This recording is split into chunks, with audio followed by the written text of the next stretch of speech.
Hi hello friends, అందరూ ఎలాగున్నారు? బాగున్నారా? మేమైతే బాగున్నాం ఫ్రెండ్స్. ఈరోజైతే నేను చికెన్ గోంగూర కర్రీ అయితే చేస్తున్నాను. ఇదిగోండి ఫ్రెండ్స్, ముందుగా అయితే ఉల్లిపాయ అయితే ఇలా మగ్గిచ్చేసుకున్న తర్వాత అందులో చికెన్ అయితే వేస్తాను.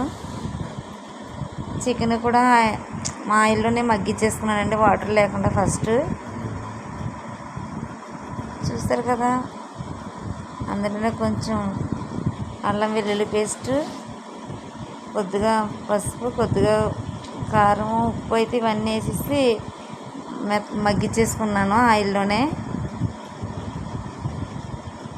చూస్తారు కదా, అందులో కొంచెం కారం వేసి ఎంత కదా లైట్గా వాటర్ వేసి అయితే కూర మొత్తం మగ్గించేసుకున్న తర్వాత నేనైతే ముందుగా నూరి పెట్టుకున్న గోంగూర అయితే ఇందులో అయితే వేసుకుంటున్నానండి. చూస్తారు కదా, వేసుకున్న తర్వాత మొత్తం అయితే ఇలా కలిపేసుకుని సిమ్లో పెట్టుకోవాలి. ఆల్రెడీ మనకు చికెన్ ఉడికిపోయింది, తర్వాత గోంగూర కూడా మనం ఉడికించుకుని ఇలాగైతే నూరి పెట్టుకున్నాం కాబట్టి సిమ్లో పెట్టుకుని ఉడికించుకోవాలి.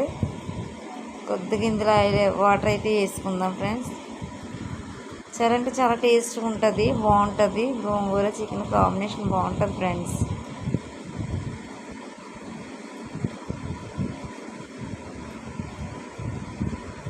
చూస్తారు కదా,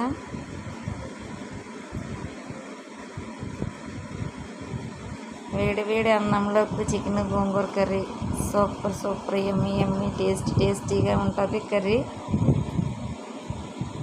బాయ్ బాయ్.